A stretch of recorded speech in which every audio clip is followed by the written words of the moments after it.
Hello everyone. Hope so कि आप लोग ठीक ठाक होंगे। तो अभी तक हम लोगों ने अपना 3D कंप्लीट कर लिया है। आज उसकी समरी होने वाली है, ठीक। तो ध्यान से पढ़ना, कुछ नई चीज़ें बताऊंगा जो शायद मैंने वहाँ पे मिस करी हैं, या ऐसी चीज़ें जो मैं मॉक टेस्ट में रखने वाला हूँ उन पे क्वेश्चन। तो प्लीज़ समरी ज़रा ध्यान से पढ़ना ना। ओके।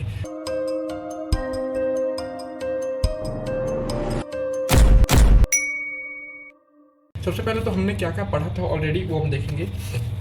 तो सबसे पहला स्टेप 1 में डायरेक्शन कोसाइन और डायरेक्शन रेशियोज़ के बारे में ब्रीफ से जाना था। बट स्टार्ट किया था हम लोगों ने सबसे पहले 3D रिप्रेजेंटेशन कैसे करते हैं। वो मैंने वीडियो पे एक इमेज भी डाल दी है कि ऑक्टेंट को XYZ कहाँ पॉजिटिव होता है, कहाँ पे निगेटिव होता है, और first octant, second octant, third, fourth, fifth, eighth octant में क्या क्या पॉजिटिव क्या क्या निगेटिव, ठीक। तो हम लोग XYZ पे डील कर रहे थे। जब हम लोग 2D पे थे सिर्फ XY पढ़ते थे, और 3D पे एक Z एक्सिस भी ऐड हो जाएगी। ओके। इसमें बहुत नॉर्मल, जैसे वेक्टर 3D में हम लोग रिप्रेजेंटेशन देखते थे वेक्टर्स में, वैसा ही सेम यहाँ पे था, ठीक।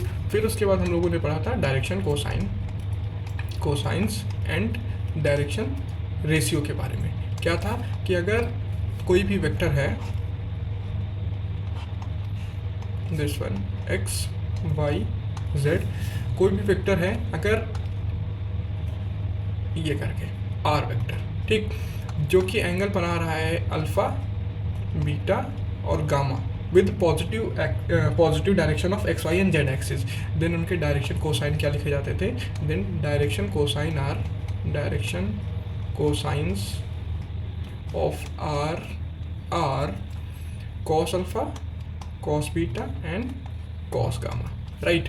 ये सबसे पहले डिफिनीशन, बिल्कुल बेसिक डिफिनीशन पढ़ी थी कि अगर मुझे एंगल पता है तो मुझे उनके डायरेक्शन कोसाइंस पता है। वेक्टर के डायरेक्शन कोसाइंस होते हैं, मतलब equal to, direction cosine of vector is equals to this, right. Okay. फिर डायरेक्शन रेशियो पढ़ा था कि डायरेक्शन रेशियो क्या होता है। तो डायरेक्शन रेशियो कुछ और नहीं, इन्हीं कोसाइंस का रेशियो ले लो। Means cos alpha is to cos beta is to cos gamma. ये रेशियो जो आता, सॉरी, कॉस गामा, ये जो रेशियो आता है यही डायरेक्शन रेशियो होता है। फिर हमने जाना था कि जो वेक्टर्स का डायरेक्शन रेशियो होता है वो फिक्स नहीं होता। That direction ratio is always proportional to some three tuple मतलब 3 कॉमा लगे हो, कॉमा से सेपरेट हो 3 चीज़ें, ठीक, उनको टपल्स बोलते हैं। तो डायरेक्शन रेशियो हमेशा प्रोपोर्शनल होता है समथिंग के, कभी इक्वल नहीं होता है, राइट। बट डायरेक्शन कोसाइन हमेशा इक्वल होती है कि direction cosine is this things, okay. तो हमने इसको रिप्रेजेंट किया था LMN से, इनको रिप्रेजेंट किया था AB और C से, जो हमेशा डायरेक्शन रेशियो ABC से is always proportion to ABC and direction cosines are equals to LMN। फिर इसमें एक रिलेशन पढ़ा था कि L² + M² + N² जो होता है वो 1 के इक्वल होता है। ये डायरेक्शन कोसाइन का एक रिलेशन होता है, राइट। ओके। फिर हम लोगों ने देखा, अगर मुझे कोई भी एक वेक्टर दे दिया जाए, let's say R vector is equals to XI YJ ZK, ठीक, मतलब ये 3D पे कोई एक वेक्टर है, लेट्स से दिस डायरेक्शन में, ठीक। XYZ इसका ये है, अल्फ़ा, बीटा और गामा एंगल बना रहा है XYZ डायरेक्शन से, ओके, ठीक है। तो हमने क्या देखा था कि अगर मुझे वेक्टर पता हो तो क्या मैं डायरेक्ट डायरेक्शन कोसाइन और डायरेक्शन रेशियो बता सकता हूँ। तो यस, सबसे पहला डायरेक्शन रेशियो बताना ही बहुत आसान है। डायरेक्शन रेशियो बताना क्या हो जाएगा, किसके प्रोपोर्शन हो जाएंगे, इस proportion to X, Y, Z, ठीक, इस proportion to X, Y, Z। या इससे भी स्टैंडर्ड चेंज करना हो तो X = Y = Z कर दो, जो आए उसी के प्रोपोर्शन होगा। फॉर एग्जाम्पल अगर मुझे दिया है 6I + 2J + सम 12K, राइट। अब पूछा जाए डायरेक्शन कोसाइन किसके प्रोपोर्शन होगा, तो क्या करूँगा, 6:2:12, सब 2 कॉमन हो जाएगा, 3:1:6, मतलब मैं बोल दूंगा कि direction ratio are proportion to 3:1:6। ये स्टैंडर्ड चीज़ है। अदरवाइज आप ये भी बोल सकते हो कि ऑलवेज प्रोपोर्शन टू 6:2:12, वो भी सही है, ठीक। फिर डायरेक्शन कोसाइन से डायरेक्शन रेशियो पता चल जाते हैं। कैसे कि अगर आपको डायरेक्शन रेशियो गिवन है ABC, तो आप डायरेक्शन कोसाइन LMN बता सकते हो। कैसे, L = A/√A² + B² + C², M = B/√A² + B² + C² and N = C/√A² + B² + C²। अब सॉरी या नहीं, ठीक है। अच्छा, कुछ लोग बोलेंगे कि सर अगर मैं यही इसी एग्जांपल में अगर 316 लेता तो मेरा जो LMN आता, और अगर मैं 6112 लेता तो जो मेरा LMN आता, क्या दोनों सेम होते? तो यस, आप कोई भी डायरेक्शन रेशियो किसी की प्रोपोर्शन लो, LMN हमेशा फिक्स आएगा। अगर 316 के लिए आया है LMN लेट से 215, तो 6, 2 और 12 के लिए भी 215 ही आएगा। ठीक, तो आप रेशियो चाहे जिसके प्रोपोर्शन लो, हमेशा कोसाइंस फिक्स्ड आते हैं। इतनी चीज़ क्लियर है? ओके। तो वेक्टर देख के हम डायरेक्शन रेशियो और डायरेक्शन कोसाइन बता सकते हैं। ओके, फिर हमने कुछ रिलेशन देखे थे कि वेक्टर से डायरेक्शन कोसाइन कैसे मिलता है, डायरेक्शन कोसाइन से वेक्टर कैसे मिल जाता है, तो वो हम लोग थोड़ा फिर से देख लें। तो अगर मुझे एक्स वाई जेड एक्सिस दे रखी है और एक वेक्टर दे रखा है आर वेक्टर, जो कि है x comma y comma z, इसका कोऑर्डिनेट ये पी पॉइंट है लेट से। ठीक, तो मैं आर वेक्टर कैसे रिप्रेजेंट करूँगा? ओपी वेक्टर से, which is actually x i plus y j plus z k. तो मैंने ये देख लिया कि आर वेक्टर अगर पता है तो उनके L M N and A B C बता सकता हूँ, करेक्ट। अब पलट के अगर मुझे एल एम एन पता हो तो क्या मैं आर वेक्टर बता सकता हूँ? तो यस, कैसे था? R vector can be represented mod R l i plus m j plus n k. ये हमने पढ़ा था कि आर वेक्टर को हम लोग आर वेक्टर इनटू उनके डायरेक्शन कोसाइंस के फॉर्म में रिप्रेजेंट कर सकते हैं। ठीक, तो अब ये क्या हो गया? अगर मुझे एलिमेंट पता है और उसका मॉड पता है तो मैं आर वेक्टर बता सकता हूँ एक बात। फिर अगली चीज़ देखी थी कि इसी को मैं ऐसे लिख सकता हूँ, this which is l i plus m j plus n k. तो यहाँ से मिला था कि R cap is equal to l i plus m j plus n k. मतलब क्या है कि अगर मुझे आर की डायरेक्शन में एक यूनिट वेक्टर बताना हो आर कैप, तो मैं बोल दूंगा कुछ नहीं होता, वो l i plus m j plus n k ही होता है। अरे l i plus m j plus n k ही होता है और कुछ नहीं। ठीक, तो ये मैंने जाना था कि एलिमेंट से एक यूनिट वेक्टर कैसे बना जाता है, या एलिमेंट से वो वेक्टर कैसे बना जाता है। फिर ए बी सी अगर मुझे गिवन हो तो मैं आर वेक्टर कैसे बनाऊंगा? तो सबसे पहले ए बी सी से मैं एलिमेंट बना लूँगा, क्योंकि मुझे पता है कि डायरेक्शन रेशियो से डायरेक्शन कोसाइन कैसे बनते हैं। फिर डायरेक्शन कोसाइन से आर बना दूंगा। इतनी चीज़ क्लियर है? तो मुझे पता चल गया आर वेक्टर से direction cosine direction ratio, direction cosine से डायरेक्शन रेशियो से आर वेक्टर, एंड रेशियो को कोसाइन कैसे बनाते हैं, कोसाइन को रेशियो कैसे बनाते हैं। ठीक, फिर अगला पॉइंट पढ़ा था एंगल बिटवीन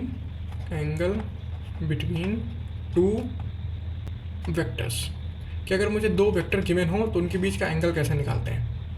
ठीक, तो एक तो हमने वहाँ पढ़ा था A dot B upon mod of B. अगर मुझे दो वेक्टर ए और बी गिवन हो, लेट से ए और इधर गिवन है बी, इनके बीच का एंगल थीटा, तो मैं कॉस थीटा बता देता था, cos theta is equal to B dot A upon mod of B, correct. But अब यहाँ पे ए और बी आपको देना करके, ए और बी ना दे करके आपको उनके रेशियोज गिवन है या उनके कोसाइंस गिवन है। लेट से आपको पहला वेक्टर ए है, जब मैंने R1 R2 पढ़ा था तो मैं R1 R2 से ही आपको बता देता हूँ। ठीक, पहला वेक्टर है मेरे पास R1 जिसके डायरेक्शन कोसाइंस गिवन है L1 M1 N1, और R2 है जिसके डायरेक्शन कोसाइंस गिवन है L2 M2 और N2। ठीक, तो इनके बीच का एंगल कितना हो जाता है? Cos theta is equal to L1 L2 plus M1 M2। ये हमने वहाँ पढ़ा था बहुत अच्छे से डिटेल में, N2।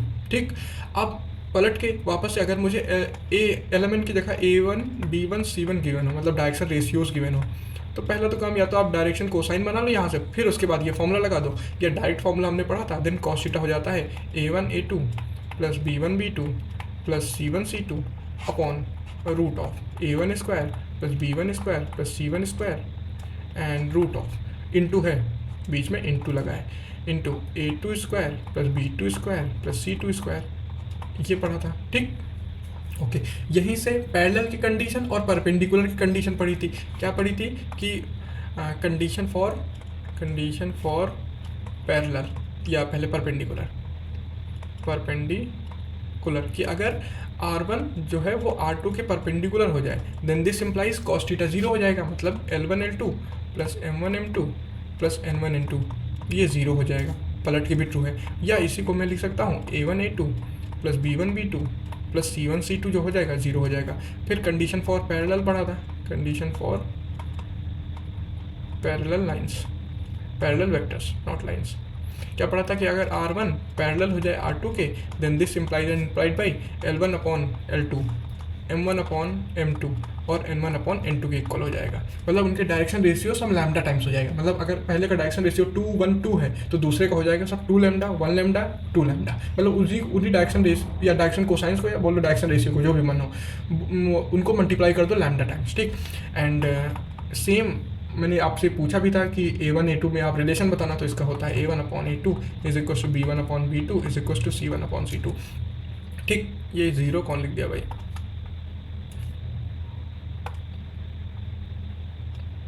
बोलो, ठीक रहा।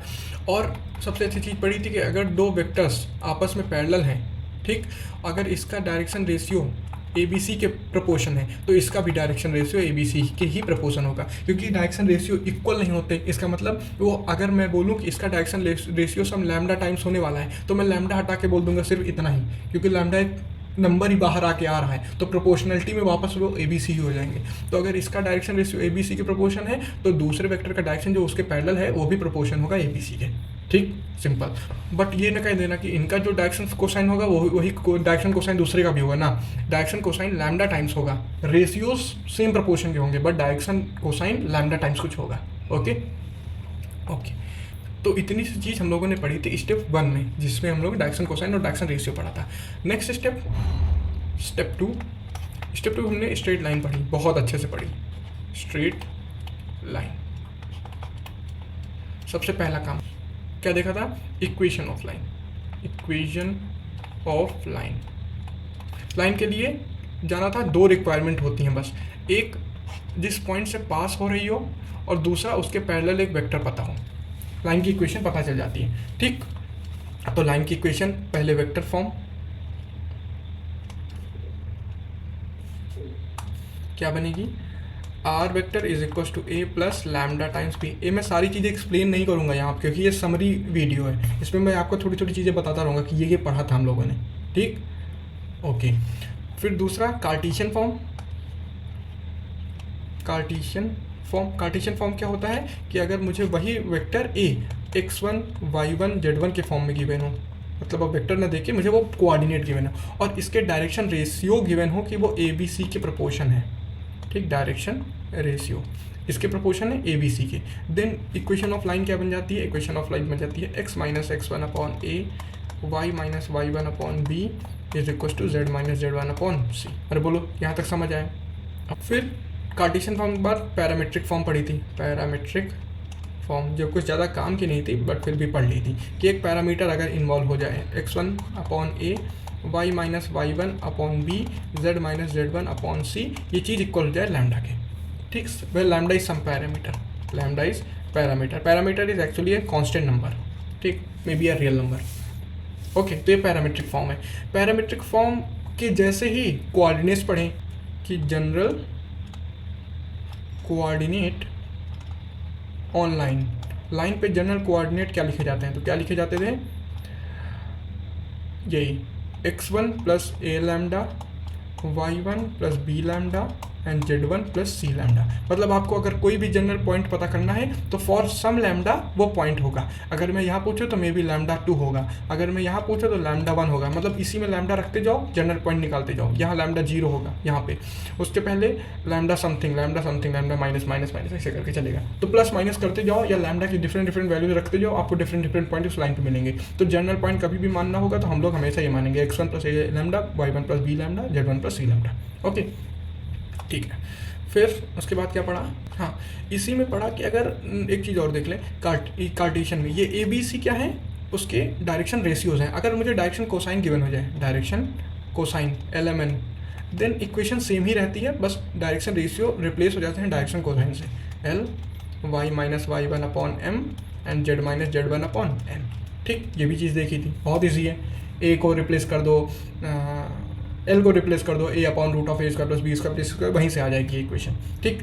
ओके, फिर उसके बाद हम लोगों ने देखा equation of line passing through two given point T। मतलब मुझे अगर 2 गिवन पॉइंट है, लेट्स से A1 दूसरा है A2, ठीक। देन मान लो थोड़ी देर के लिए वेक्टर फॉर्म है अभी, ठीक। ये A1 ये A2, मतलब अब यहाँ कहीं ओरिजिन होगी इसकी, ये ओरिजिन होगी, तो ये A1 बन गया होगा और ये A2 है, ऐसे करके। ठीक, तो मुझे A1 A2 दो पोजीशन वेक्टर गिवन है ऑन अ पॉइंट जिससे लाइन पास कर रही है। देन इक्वेशन ऑफ लाइन क्या बन जाएगी, इक्वेशन ऑफ लाइन, तो मुझे दो ही चीज़ें चाहिए, एक वो वेक्टर चाहिए जहाँ से पास हो रही है, दूसरा उसके पैरेलल, तो मैं पैरेलल वेक्टर एक लिख दूंगा, यही वाला, ये इसको नाम PQ दे दूँ। तो PQ वेक्टर क्या बन जाएगा मेरा, PQ वेक्टर बन जाएगा A2 माइनस A1, अरे मैं पता है मुझे, तो यही वेक्टर पैरेलल बन जाएगा। तो क्या हो जाएगी लाइन की equation, R is equal to A1 plus lambda times A2 minus A1, या और R is equal to A2 plus lambda times, क्योंकि A2 से भी पास कर रही, तो चाहे ये लिख लो चाहे ये लिख लो, दोनों में कोई दिक्कत नहीं, कोई फ़र्क नहीं है। ठीक है, ओके। देन इसी का अगर मैं कार्टेशियन फॉर्म लिखूं, कार्टेशियन फॉर्म क्या होगा, यही A रिप्लेस हो जाएगा, अब यही A रिप्लेस हो जाएगा कोऑर्डिनेट से। तो कोऑर्डिनेट अब बना लूँ मैं यहाँ पे, ये हटा दो भाई, तो कोऑर्डिनेट क्या हो जाएंगे, x1 y1 z1 और दूसरा कोऑर्डिनेट x2 y2 z2। ठीक, तो PQ वेक्टर पता हो जाएगा, PQ वेक्टर क्या हो जाएगा, x2 minus x1 i cap, y2 minus y1 j cap and z2 minus z1 k cap, correct. तो अब अगर PQ पता चल गया तो उस लाइन के पैरेलल डायरेक्शन रेशियोज पता चल गए, डायरेक्शन रेशियो किसके प्रोपोर्शन होगी, क्योंकि अगर वेक्टर पता हो तो डायरेक्शन रेशियो पता है, मतलब PQ के डायरेक्शन रेशियो किसके proportion, x2 minus x1 comma y2 minus y1 comma z2 minus z1, इसके प्रोपोर्शन होंगे। और जो डायरेक्शन रेशियो PQ के आए हैं वही डायरेक्शन रेशियो लाइन के बनेंगे। अरे समझ रहे हो ना, लाइन के क्यों बनेंगे, क्योंकि लाइन और डायरेक्शन PQ दोनों आपस में पैरेलल हैं या ओवरलैपिंग है, इस वजह से।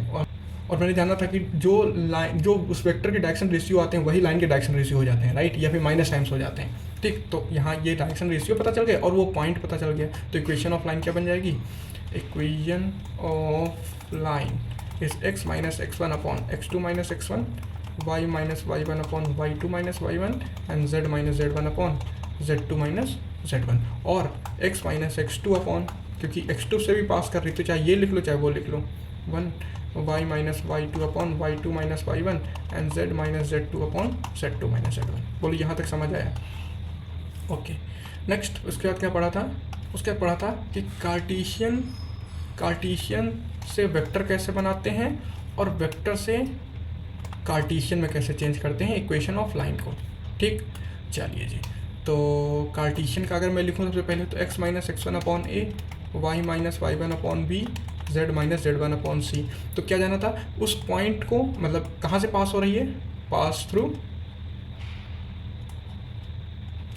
किस पॉइंट से पास हो रही है, x1 y1 z1, और डायरेक्शन रेशियोज क्या है, direction ratio proportion to a b c। तो इसको एज ए b ट्रीट कर लो, मतलब जो b वेक्टर वहाँ था, जब वेक्टर की लाइन की इक्वेशन वेक्टर फॉर्म में क्या होती है, a plus lambda times b, तो इसको b तरह ट्रीट कर लो और इसको a की तरह ट्रीट कर लो। तो क्या बन जाएगी वेक्टर फॉर्म में equation, r is equal to x1 i y1 j and z1 k, क्योंकि a वेक्टर होगा ना तो इसके कोऑर्डिनेट ये गिवन है और कोऑर्डिनेट पता था, वेक्टर पता, plus lambda times b a1 a i plus b j plus c k। ये ट्रीट कर रहा हूँ, इक्वल नहीं है, ये b और b ये डिफरेंट है। ठीक है, ऐसे कि अगर मुझे वेक्टर गिवन हो, let's say r is equal to a plus lambda times b, या a को मैं लिखूँ a1 i a2 j a3 k plus lambda times b1 i b2 j b3 k। Then हम a वाले को passing through ले लेंगे, मतलब पास थ्रू किस पॉइंट से पास हो रही है, a1 a2 a3 से, और पैरेलल और डायरेक्शन कोसाइन क्या ले लेंगे, b वालों को, जैसे पलट के, जैसे यहाँ पे जो डायरेक्शन रेशियो आए उनको b ले लिया, तो यहाँ जो b आया उसको डायरेक्शन रेशियो ले लेंगे। तो direction ratio is proportion to b1 b2 b3। तो अब इजी हो गया, क्या बन जाएगा, x minus a1 upon b1, y minus a2 upon b2 and z minus a3 upon b3। तो ये मैं वेक्टर से कार्टेशियन बना लिया, यहाँ पे कार्टेशियन से वेक्टर बना लिया। दोनों बड़ी आसान है करना, अगर कार्टेशियन गिवन है तो वेक्टर बना सकते हो, वेक्टर गिवन है तो कार्टेशियन बना सकते हो। Clear, okay. आगे आते हैं, मोस्ट इम्पॉर्टेंट थिंग कि कभी भी अगर इक्वेशन ऑफ लाइन गिवन हो और उस पर आपको क्वेश्चन पूछा जाए तो हमेशा उस लाइन की इक्वेशन को एक स्टैंडर्ड इक्वेशन ऑफ लाइन में कन्वर्ट कर लो। फॉर एग्जांपल जैसे आपको दे रखा है कुछ ऐसे करके ax plus B upon C, then some let's say A1 B1 C1 A2x plus B2 upon C2, ठीक, या इसको ऐसे लिखें, जैसे आपको दे रखा है कि x1x plus x2 upon A1, then y1y plus y2 upon B1 plus is equal to z1z plus z2 upon C1, ऐसे दे रखा है। मुझे इक्वेशन क्या पता होती है, मुझे पता होती है ऐसे x minus x one upon ए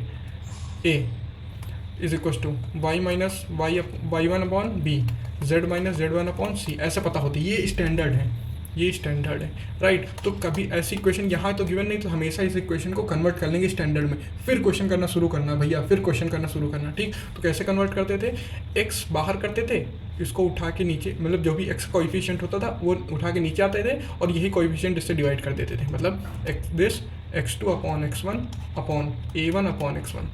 ऐसे ही इसको करेंगे y1 plus y2 upon y1 upon b1 upon y1, इसको कर लेंगे z plus z2 upon z1 upon c1 upon z1।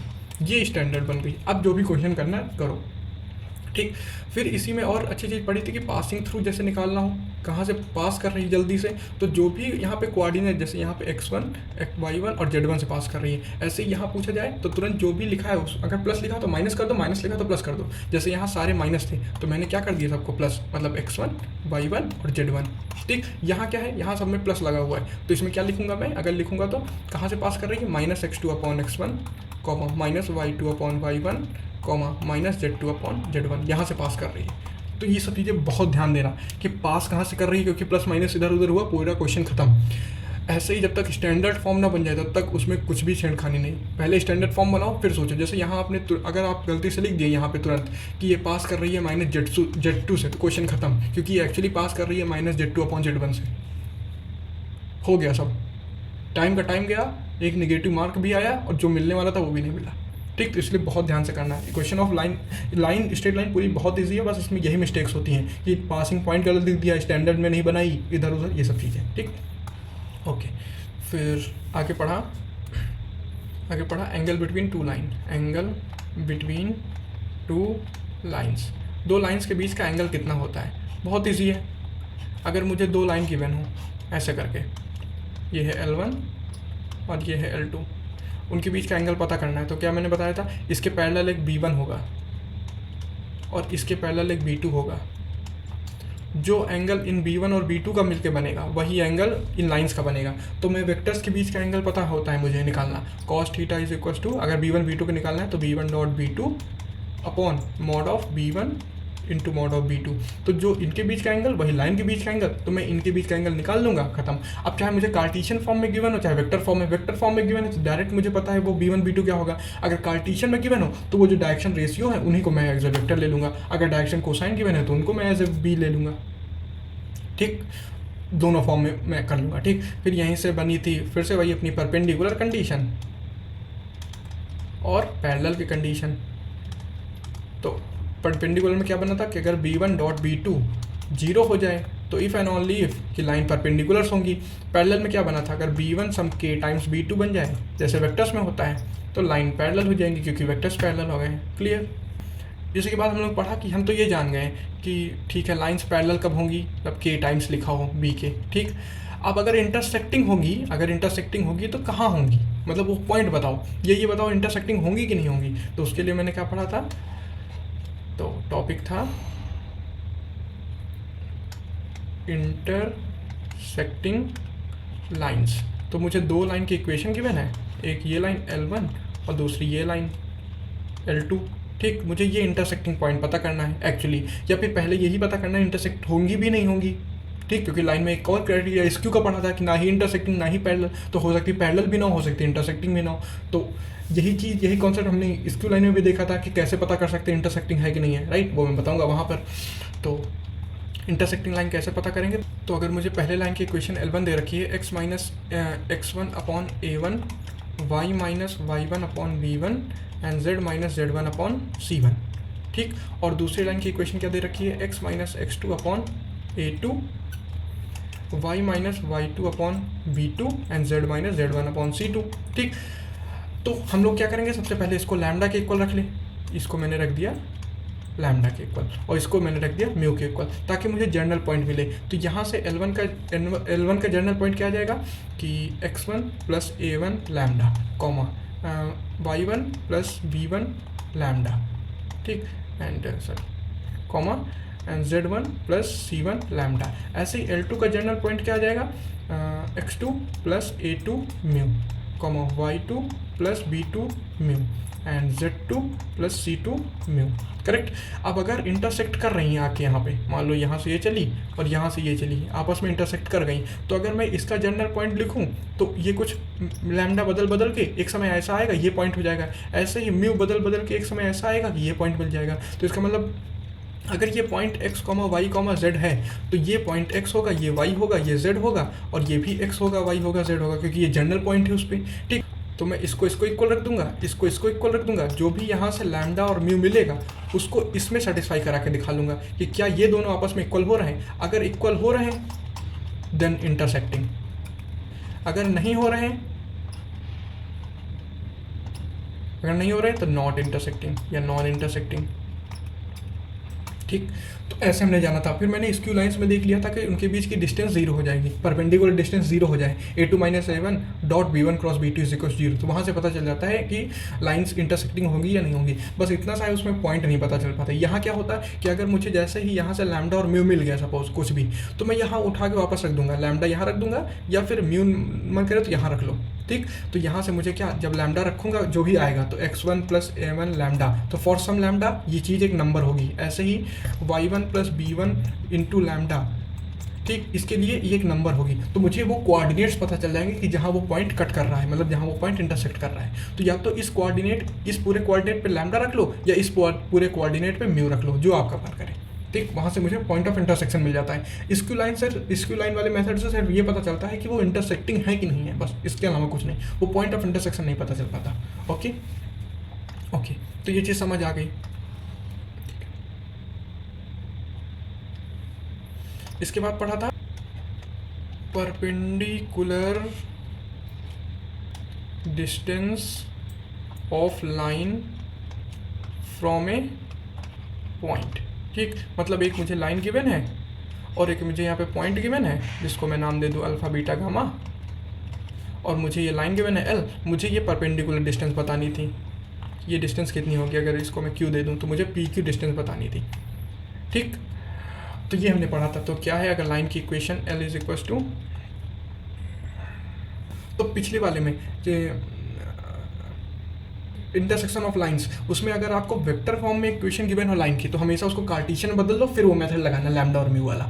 ठीक, उसको हमेशा कार्टेशियन बदल लो क्योंकि वो इजी है, उसमें जनरल पॉइंट लिखना बड़ा इजी है। ठीक है, चलो इस पे आते हैं। तो एल की इक्वेशन दे रखी है मुझे, let's say some point P, let's say x minus x1 upon a, y minus y1 upon b, z minus z1 upon c. तो मैंने क्या देखा था, मुझे अगर पी क्यू पता करना है तो मुझे क्यू पता करना है। क्यू एक जनरल पॉइंट है इस लाइन पे, तो मैं इसको लैम्डा रख के इस पर एक जनरल पॉइंट पता कर लूँगा। ठीक, क्या होगा जनरल पॉइंट, तो हो जाएगा मेरे पास x1 plus A lambda, y1 plus B lambda and z1 plus C lambda. अब ये मुझे क्यू पता चल गया, तो मुझे पी क्यू पता चल गया, P Q vector O Q minus O P. ठीक, क्या बन जाएगा मेरे पास, x1 plus A lambda minus alpha i cap, ऐसे करके बन जाएगा, प्लस ऐसे ही y1 plus B lambda minus beta j cap and plus z1 plus C lambda minus gamma k cap. अब इसमें मुझे सब कुछ पता है, इसमें मुझे x1 पता है क्योंकि मुझे ये लाइन की इक्वेशन पता है पूरी, तो मुझे x1 पता है, a पता है, अल्फ़ा पता है, वो पॉइंट पता है, ऐसे ही y1 b beta z1 c gamma, ये सारी चीज़ें पता है, सिर्फ पता क्या नहीं है, लैम्डा। ठीक, तो उसी को ढूंढ रहे हैं हम लोग। तो यहाँ पे क्या बन जाएगा, ये पी क्यू वेक्टर आ गया, और पी क्यू वेक्टर जो होगा वो इस वाले वेक्टर, यहाँ पे अगर मैं बोलूँ कि इस लाइन के पैरेलल वेक्टर क्या लिखोगे, इस लाइन की डायरेक्शन रेशियो क्या है, ए बी सी। तो अगर डायरेक्शन रेशियो पता होते तो मैं वेक्टर लिख सकता हूँ, यस। तो ए आई प्लस बी जे प्लस सी के, ये वेक्टर होगा जो इस लाइन के पैरेलल होगा, क्योंकि इस लाइन के प्रोपोर्शन में रेशियोज क्या है, ए बी सी। तो उस लाइन के पैरेलल एक वेक्टर होगा ए आई प्लस बी जे प्लस सी के, राइट। तो इसका मतलब पी क्यू डॉट कर दूंगा इस ए आई प्लस बी जे प्लस सी के साथ, बी जे प्लस सी के साथ, इसको इक्वेट कर दूंगा 0 से, यहाँ से लैम्डा मिलेगा, जैसे ही लैम्डा मिलेगा मैं यहाँ रख दूंगा उसको, वो पॉइंट मिल जाएगा क्यू, जैसे ही वो पॉइंट मिलेगा मैं पी क्यू की डिस्टेंस बता दूंगा। ये हमने पढ़ा था, राइट।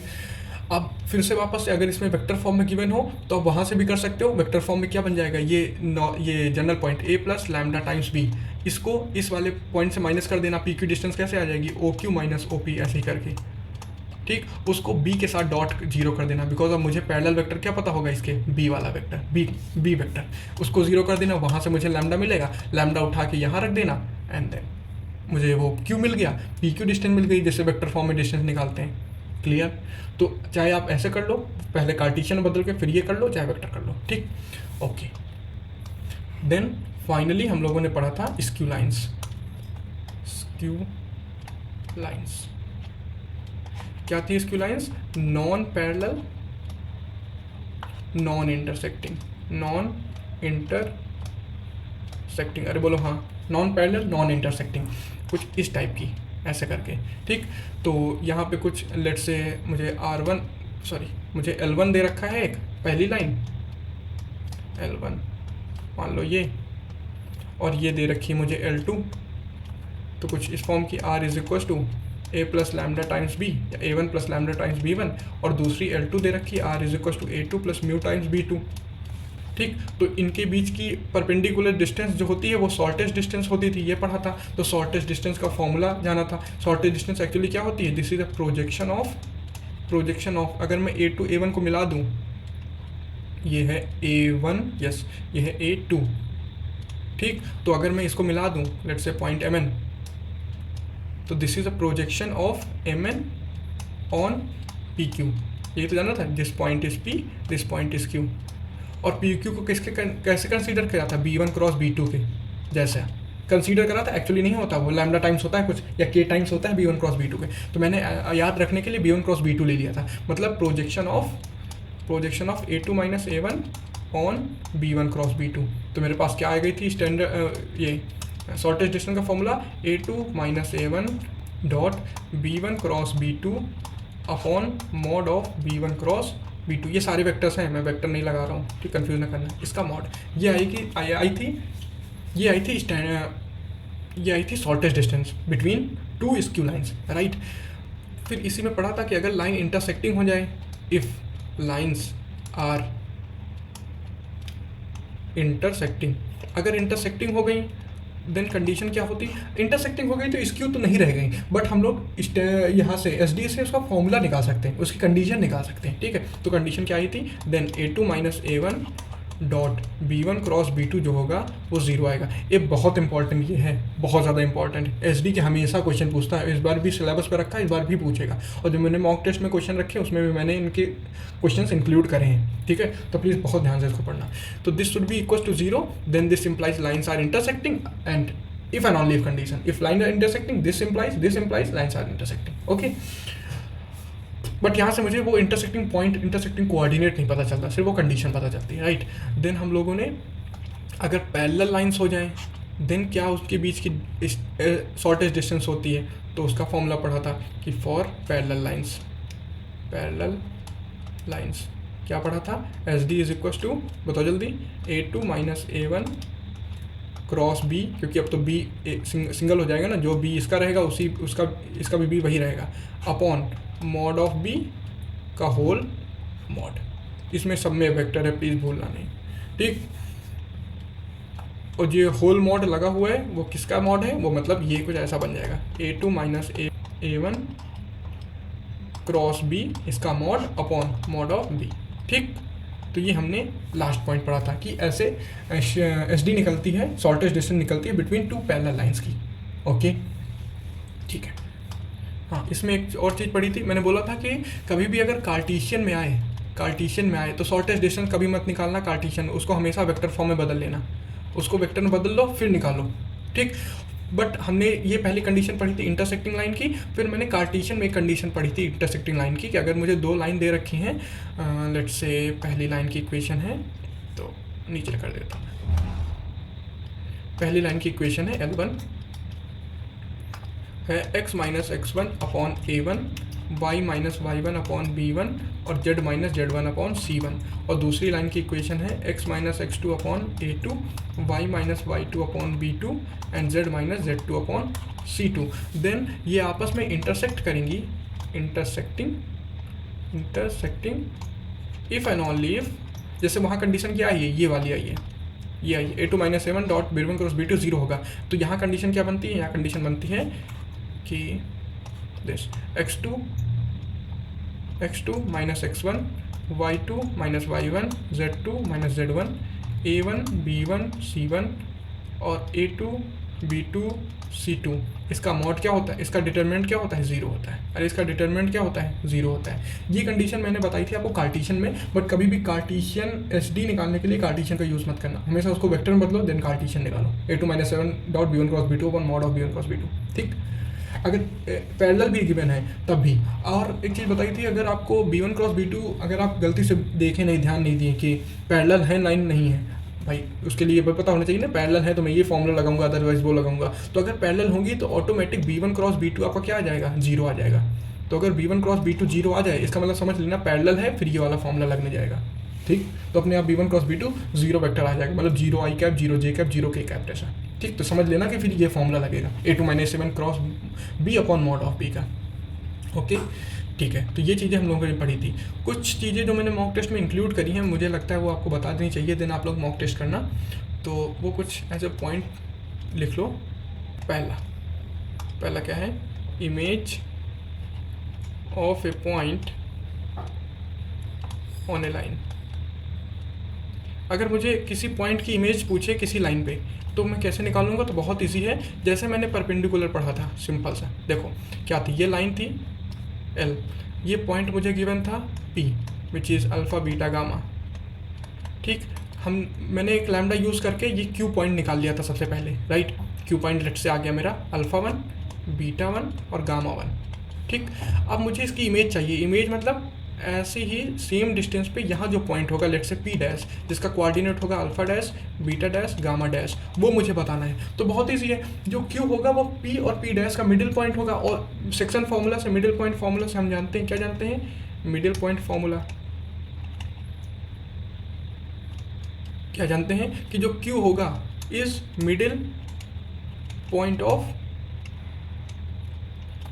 P dash. इसका मतलब जो Q का कोऑर्डिनेट जो अल्फ़ा होगा वो P और P डैश के कोऑर्डिनेट्स का एवरेज होगा, मतलब जो अल्फ़ा होगा वो, सॉरी अल्फ़ा 1 नॉट अल्फ़ा 1 जो Q का कोऑर्डिनेट है, alpha plus alpha dash upon 2। ऐसे ही बीटा 1 क्या होगा, बीटा 1 होगा beta plus beta dash upon 2।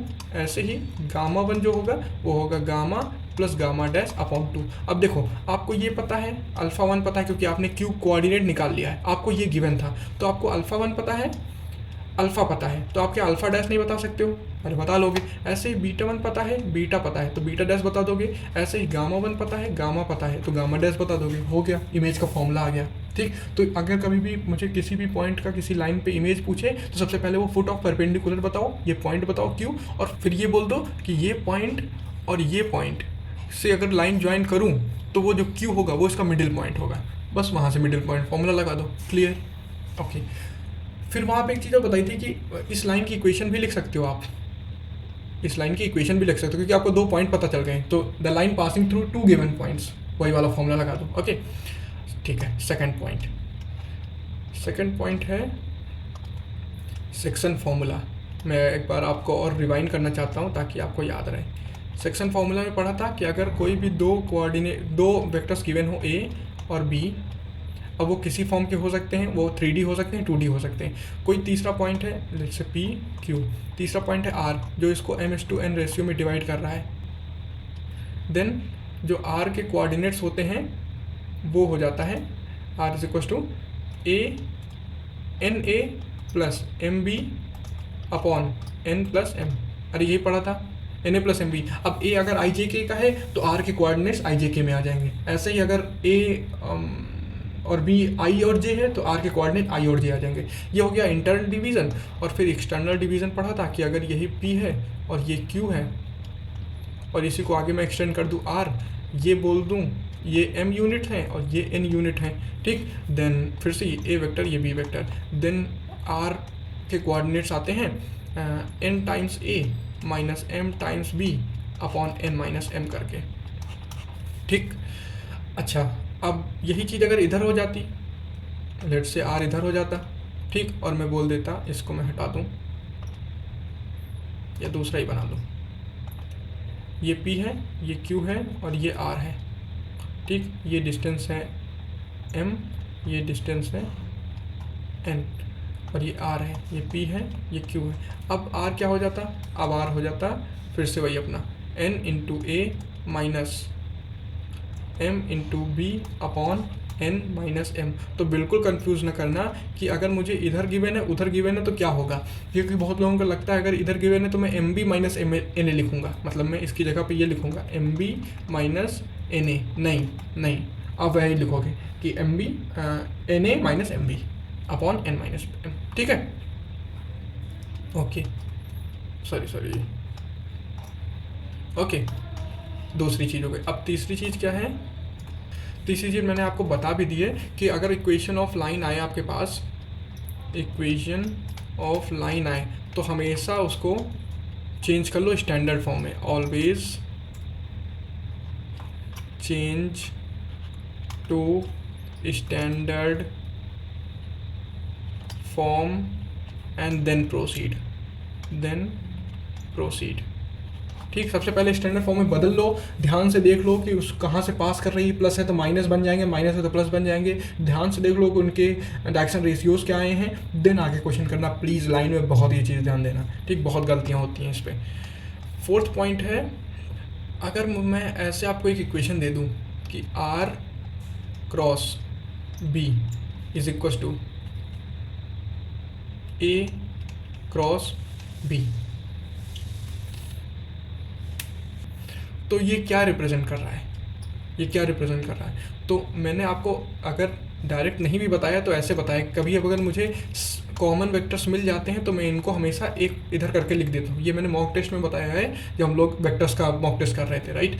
इसको मैं ऐसे लिख लूँगा इज इक्वल टू 0। अब दो वेक्टर्स का क्रॉस 0 है, इसका मतलब r माइनस ए होगा सम लैम्डा टाइम्स b के, इसका मतलब r जो होगा वो सम a plus lambda times b होगा। अब बताओ ये क्या रिप्रेजेंट कर रहा है, अरे ये क्या रिप्रेजेंट कर रहा है, एक लाइन को। तो अगर आपको ऐसी करके आ जाए तो ये भी एक लाइन रिप्रेजेंट हो रही है, ठीक। तो इसमें कंफ्यूज ना करना, क्योंकि मैं देख रहा था इसमें एक क्वेश्चन ऐसा है r cross b is equal to a cross b, तो this always represent a line, ठीक, डोंट बी कंफ्यूज। तो कभी भी अगर ऐसा कुछ आए तो उसको हमेशा ऐसे बदल लो, r is equal to a plus lambda times b। उसमें आगे थोड़ा खुराफात करो तो आपको कुछ ना कुछ एक स्टैंडर्ड चीज़ मिल जाएगी कि ये चीज़ रिप्रेजेंट कर रही है, ठीक। तो इस बात का ध्यान देना। Okay, and last projection. इन चीज़ों में बार बार इसलिए फोकस कर रहा हूँ क्योंकि ये चीज़ें इंपॉर्टेंट हैं, इनसे अब नंबर बनते हैं, इनसे 4 नंबर आप अपने जेब में रख लोगे चुपचाप से, इसलिए मैं इन पे बार बार फोकस करता हूँ कि इनको मत भूलना।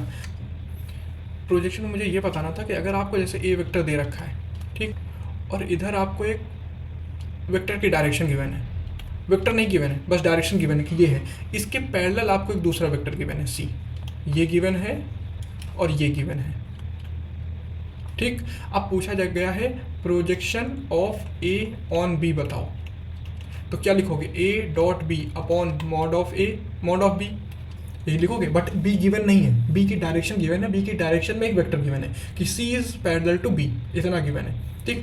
तो अब क्या करोगे, तो सबसे अच्छा काम, बी को चुपचाप से ले लो some K times C, parallel की कंडीशन, तो वहाँ से ये चीज़ बन जाएगी A dot C, sorry B की जगह के टाइम्स सी, तो this is K times C upon mod of K times सी।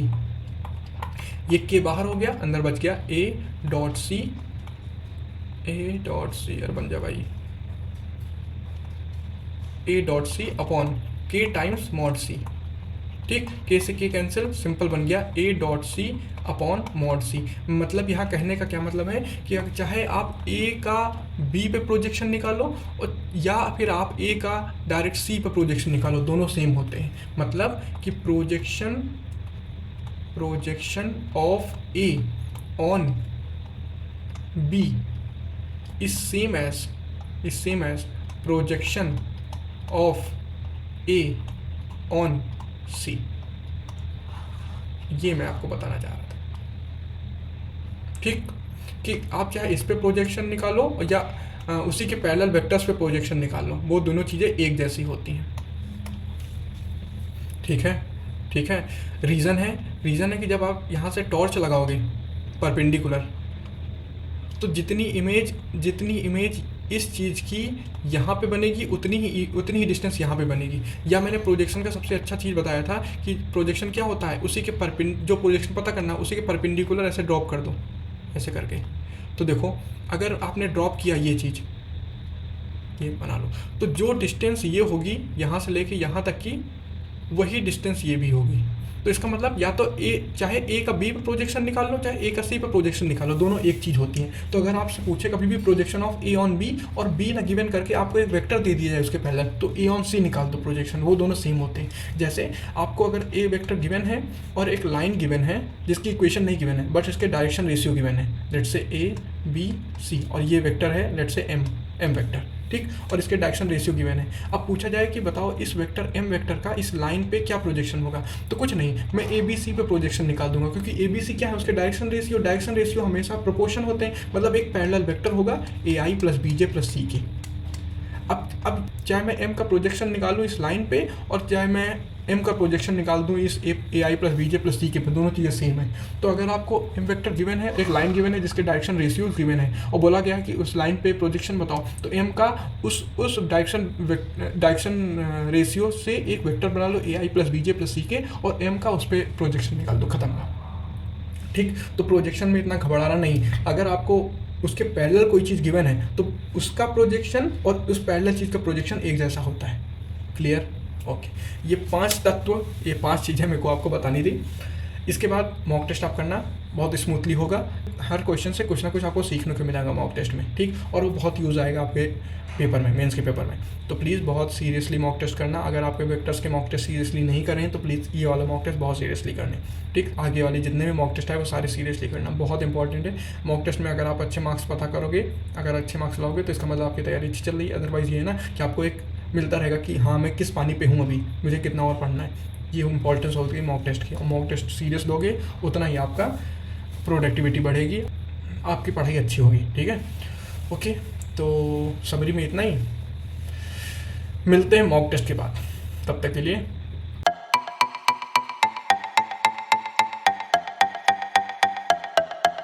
धन्यवाद आपका।